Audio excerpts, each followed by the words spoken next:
Well, hello and welcome to my video on sentence completion questions. My name is Rory Hatfield. I'm a full-time teacher for Kaplan, live online, and specialize in SAT, ACT, and PACT classes. And I'm here today to show you the content and context of effectively delivering a great direct instruction session for topic 16, sentence completion questions.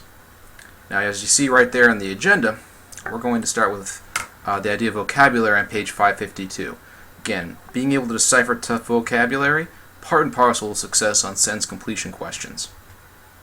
And you need to emphasize this among your class as soon as possible.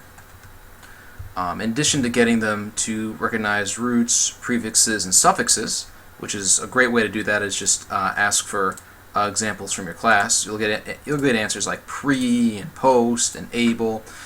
Expect to get a lot of opposite meaning prefixes like in or d, stuff like that. Now, when it comes to the context, I love to give examples involving the two things you should never mention in polite company: politics and religion. For example, I'll give students words like devout, pious, heresy, and when they recognize that it has a religious context, I congratulate them. I say, great, you've recognized that context. Now choose, that should lead you to an answer that also has a religious context. Same when you see words like partisan, treaty, ratify. It's got that political, governmental context to it, so you should choose an answer that also matches that context. And when it comes to hearing words in a foreign language, definitely elicit information from them because students love talking about their high school classes. That was a tip I picked up from Kaplan full-time instructor Fuad Chowdhury. It was a great tip getting students to apply high school work to this class. Students love talking about Spanish, French, Italian, German, and especially Latin classes, so definitely use that as a way to dig for information. I recommend three things. One, I encourage students, if they're Harry Potter fans, check out the spells, names, and charms that J.K. Rowling used in her books.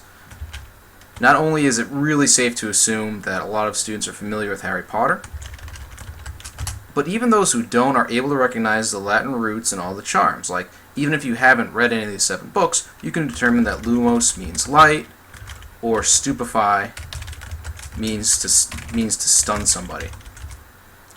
And when it comes to names, I think they're great. My personal favorite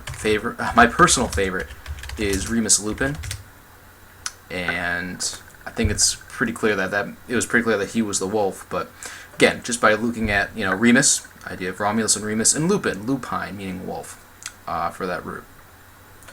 Now you're gonna get students who, for whatever reason, maybe they read the books or aren't crazy about them, or they've never read it. Now I jokingly say, nobody's perfect, and I also recommend the Kaplan flashcards that are part of Smart Track. I also emphasize that you can, by accessing digital flashcards on your smartphone, that you can take and saving the link as a wallpaper on your phone. Students are able to take those digital flashcards wherever they can, so long as they've got an internet connection, and that's pretty awesome. A pretty awesome way to study. Now, I also couch this in terms of how really I use the Kaplan app to study for the GRE, particularly the vocab. It's pretty tough. I urge them to study no more than 10 minutes a day, consistently, because you can't cram for a vocab test just as you can't cram for the SAT or the ACT. You can't do it. But by building up your knowledge over time in little bits is really going to help you or your students get that high-level vocab that they need. Granted, that's something you should emphasize from day one, but at this point in session 6, which I'll talk about later, it's fine to mention resources like digital flashcards and Harry Potter, and what I like to do, and thanks to Kaplan instructor Laura Atchison's suggestion, the website freerice.com. It's an adjustable vocab site that, again, every question that the student gets right, they'll donate food to people in needy third world countries. It's a pretty good deal. It's win-win. Now, and when it comes to word charge, it's a really great opportunity for you, especially with question 11, to emphasize this. Consider how question 11 starts off with a contrast word, although. And a lot of students will think, oh, well, if you see that contrast word, and then you see, although she earned praise, oh, she must want, disdain or insults for her sculpture. But you need to read for context here. Although she earned praise, she felt that her sculpture merited greater something. A lot of students here will choose E, publicity, because it makes sense in the sentence. She would want more publicity for her sculpture. But you need to look at word charge here. The word praise is by no means neutral. It's extremely positive.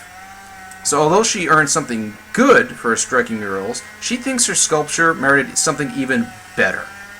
So it's not enough just to go for what could work.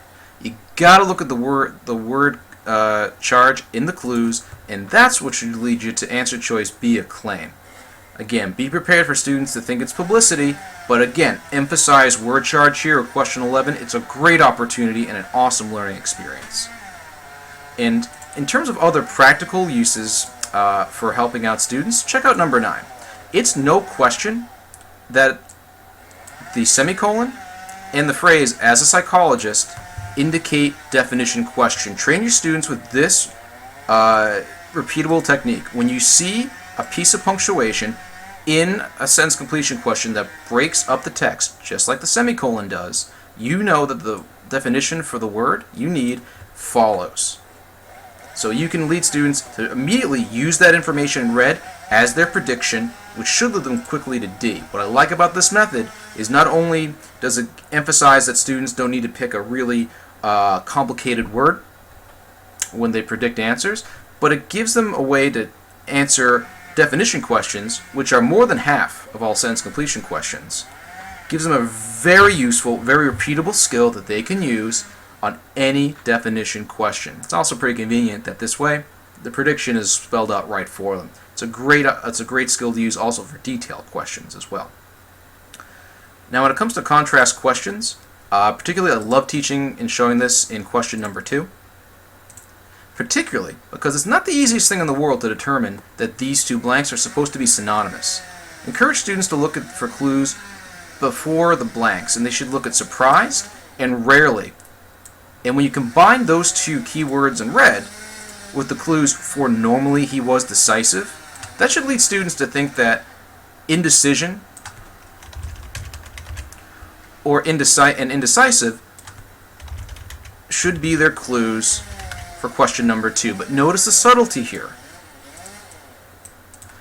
Notice how I use the same word for both blanks.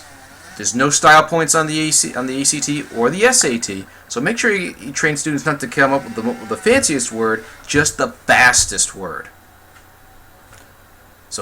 And also note here that by identifying the relationship between the blanks, we know that these words have to be synonymous. We can now eliminate any words that don't mean the same thing. Negligence and relied certainly don't mean the same thing. And neither do fidelity or sermonized, and certainly not steadfastness and wavered, and certainly inflexibility and experimented. That's another way to lead them toward correct answer A. So don't just have them look for clues. Use this as an opportunity to emphasize how determining the relationship between the two words is an extremely useful way of eliminating wrong answers. Last thing I'll talk about here about content comes on page 555, particularly the cause and effect sentence completion questions. Now, it's a little bit abstract to explain just, hey, an action or condition brings about a predictable result in another. So what I love to do is give a brief example that I was a bit humorous here, but you can use anything you want. Peter Griffin wore a Batman costume to a job interview.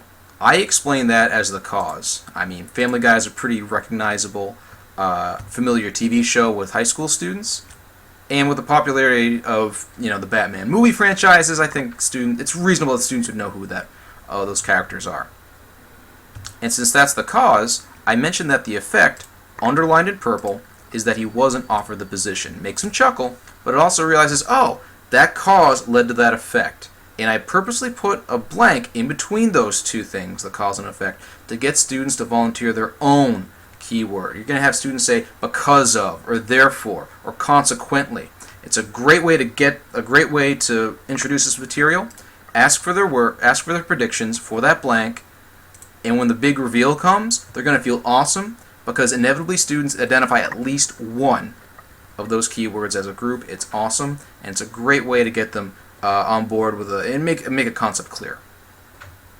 Now I'll mention briefly the context. Notice that the course is nearly over by the time you approach sentence completion questions. So there's not enough time to necessarily learn vocab, so make sure that you're keeping that context, that the course is almost over, and you teach both students to look within questions for clues as we have throughout this presentation, and also say, hey, if you've got a couple weeks before the test, set up a study schedule where you're spending maybe 10 minutes a day, no more, but every day studying vocab. And because test day is soon approaching, also emphasize how students should approach sentence completion questions. For example, since they're always at the beginning and they're arranged in order of difficulty, urge students to tackle them first in every section. Go from start to finish, just like they're doing a math section, and rack up as many points as they can. Also emphasize speed because they should only spend 45 seconds on each question. So again, make sure you incorporate that pace into your lessons, whether that's teaching them quickly or timing them during guided practice to say, hey, you've got 10 minutes, answer X many questions. Well, that's the content and context that I found very helpful when teaching sentence completion questions, and I hope it helps you as well. If you have any questions for me about this or anything else test related, make sure you email me at roy.hatfield@kaplan.com. Thanks so much, and good luck teaching.